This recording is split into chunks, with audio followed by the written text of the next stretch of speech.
So again, Hag Sameach, everybody. Holiday of Shavuot, as we know, and as we just experienced, we celebrate receiving the 10 Commandments. There is God up on Mount Sinai, Moses revealing God's self, revealing these 10 utterances that are to serve as a guide for the people. And certainly the 10 Commandments has a tremendous hold on our imagination as a people and as a society, such that we even see a manifestation of it in the discussions that people are having about the 10 Commandments being placed in courtrooms and in other public spaces. But here's a question that we have to take into mind. When we say the 10 Commandments within this context, we all automatically assume that we know exactly which 10 Commandments we're speaking about. However, if we were to step outside of this context and go, let's say, into a church, let's just say, just for the heck of it, you had a church down the street, and they decided to observe Shavuot as well. And let's just say they had a tikkun last night, and let's just say they did what we did with our tikkun, which is they got 10 of their congregants to come forward, and each one to teach one of the commandments. The fascinating thing is, they'd be studying a different 10 commandments. Because in the Christian community, in the majority of them, I believe, the Christian community follows a different translation or different breaking up of the text, and therefore they have a different set of 10 commandments. You see it in the way that the translations come of the Torah in the Septuagint, which is used as the basis for the Orthodox Christians. You see it actually also in Philo of Alexander of 2,000 years ago in his translation, also in Augustine's translation of the Torah. You see it in the Catholic Church and also within the Lutheran and Reformed Christians communities as well. All of these communities use text, be it the Septuagint or Augustine's or other versions of and other translations of the Torah that have a different set of 10 commandments. And where does the difference come? The difference begins because of that very first commandment, which reads, Anochi Adonai Elohecha asher hotzeticha me'eretz Mitzrayim beit avadim. I am the Lord your God who took you out of the land of Egypt, out of the house of slavery. And the Christians look at that and they say something that my sixth graders, both in the day school this year and in the JLC, said when we studied it with them together over the course of this year. They look at that commandment and they note, what is so obvious about it? Not a commandment. Why is it not a commandment, Joette?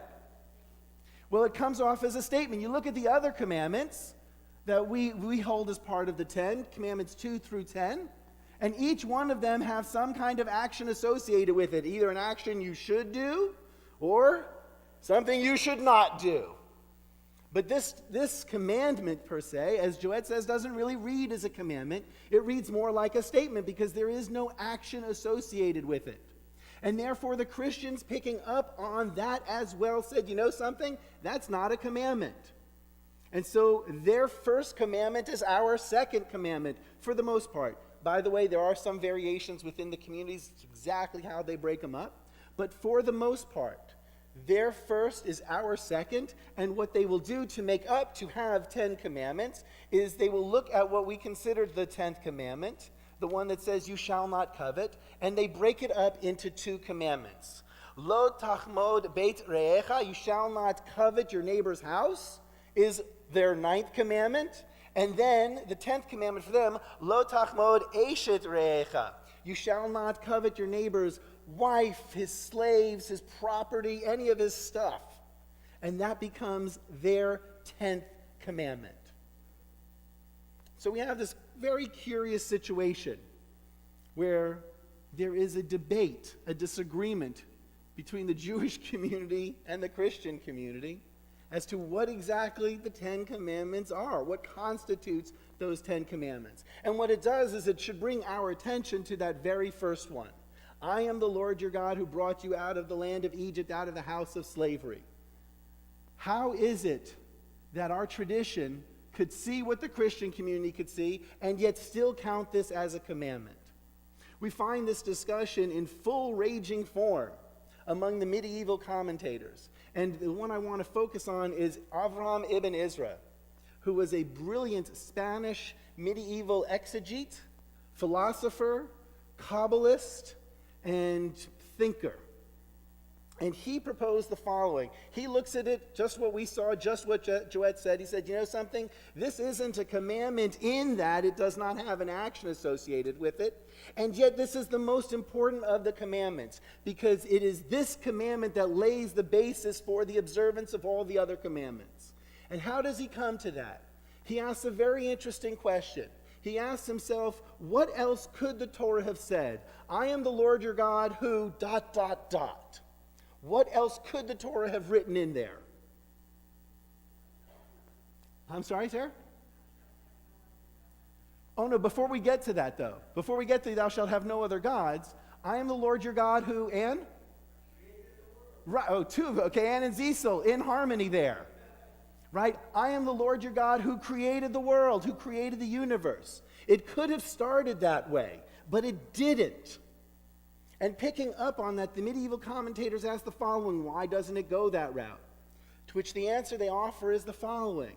They say it didn't go that way because what God wanted to do, this is Ibn Israel's answer, what God wanted to do was to relate to an experience that was most immediate to the people, the one that spoke most directly to where they were coming from. The people who stood at the foot of Mount Sinai, these were the slaves that God had just liberated. These were the people that God had just taken out of Egypt, had parted the waters for, had brought them to this place. And to these people, the most immediate, powerful way to speak to them is to not refer to God as the creator of the world, but to God as the liberator of the people. And so the suggestion is offered that this commandment is so important, it undergirds all the other commandments, because God comes forward and says, I am the Lord your God who brought you out of the land of Egypt, therefore you're going to do these things. You owe me. We are in a covenantal relationship. I have performed my part of the covenant. I have brought you forward. Now, fulfill yours.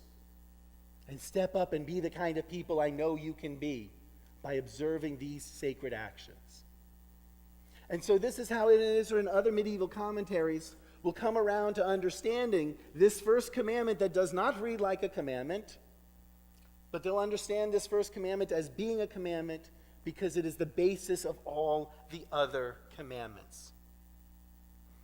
But I would like to push it just a little bit further. Ibn Israel and the other medieval commentators look at this in a very practical way.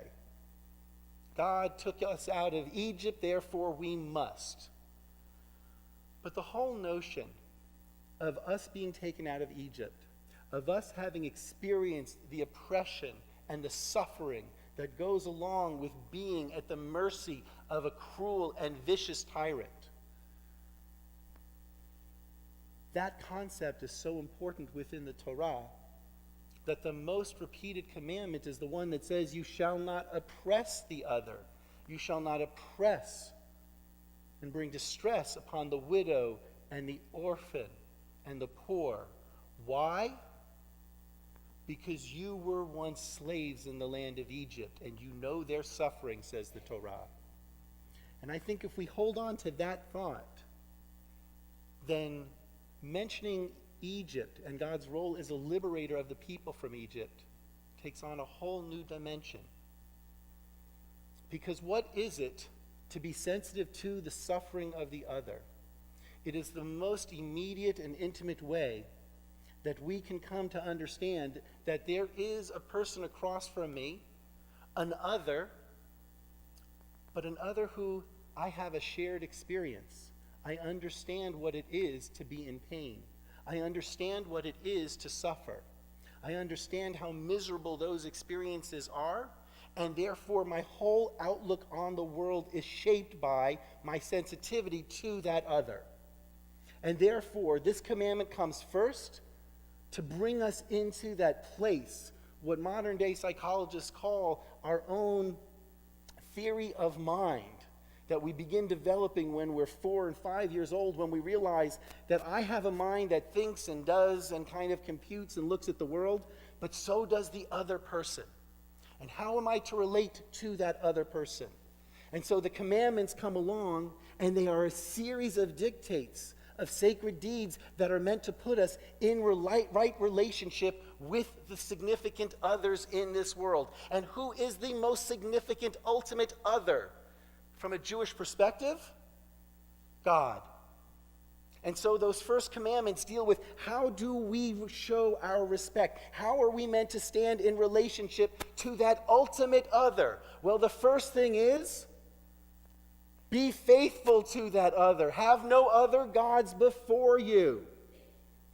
How can you show respect? How can you be sensitive to the other if you can't be trusted, if you cannot be faithful to the other?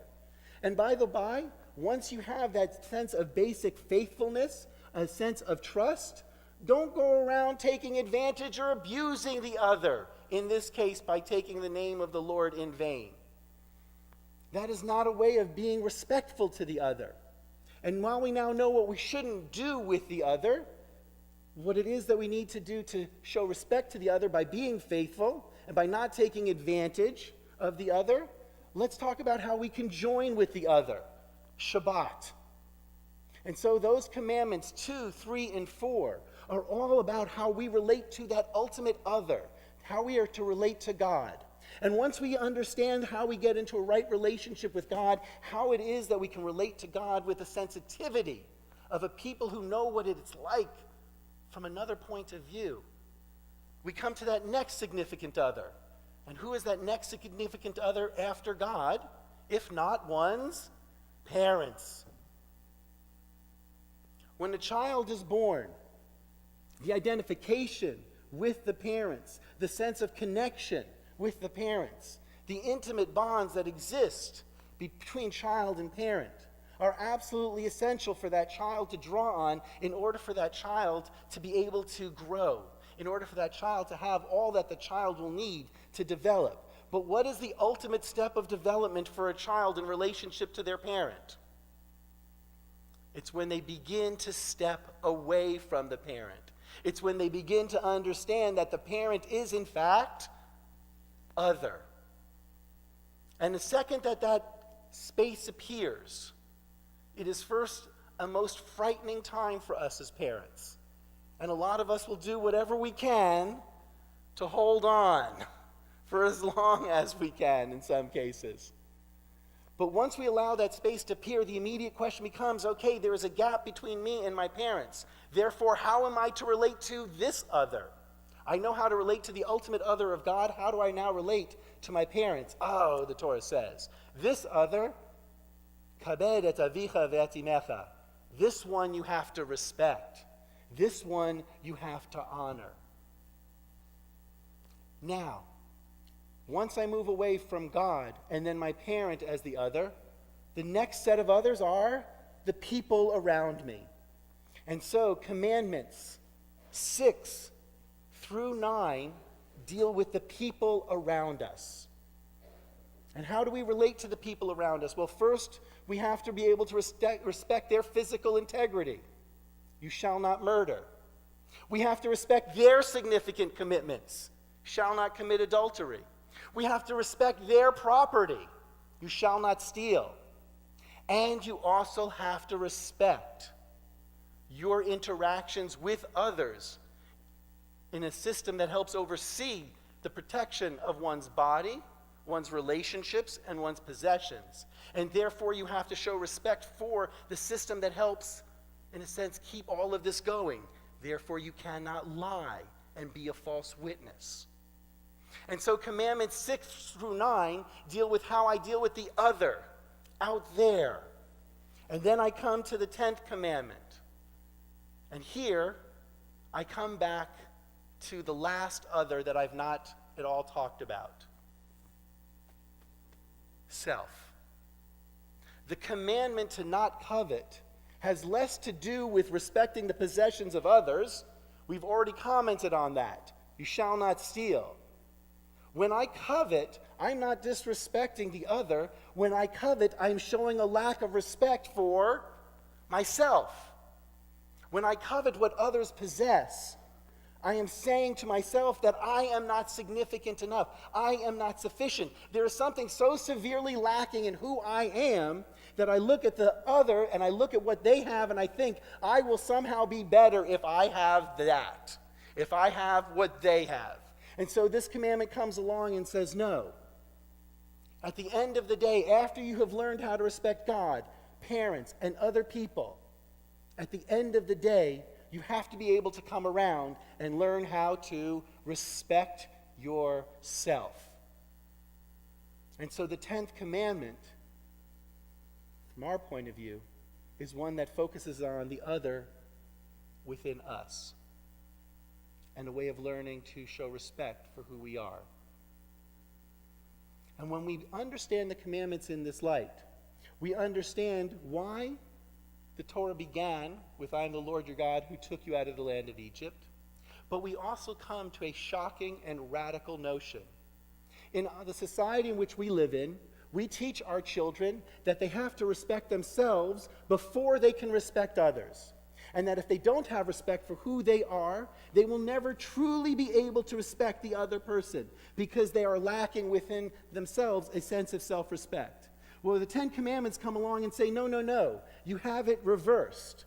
In order to learn self-respect, you don't begin with yourself. You actually have to learn to respect other people. And it's only when you can learn to respect the other, whoever the other is, God, your parents, or the people around you in your world.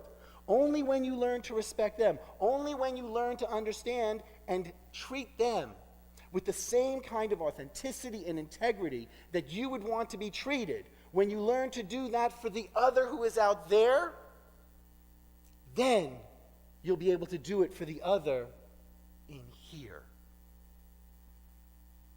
The 10 Commandments present a radical challenge to the way our world focuses on the self as the starting point. And it challenges us to consider that if we really want to have a sense of respect for who we are, it begins with how we treat the other people in our lives and in our world. As I mentioned before, a lot of discussion comes up on a cyclical nature about the 10 Commandments and about posting these 10 Commandments in public places. And I will tell you quite sincerely, if I had my druthers, I'd put the 10 Commandments up absolutely everywhere. I'd put it up in public spaces. I'd put it up in private spaces. I would put it up in malls. I would have it put in people's cars. I would have it emblazoned in people's walls and their homes. I would have it everywhere, just so long as it was the right set of 10 Commandments. Hag Sameach, everyone.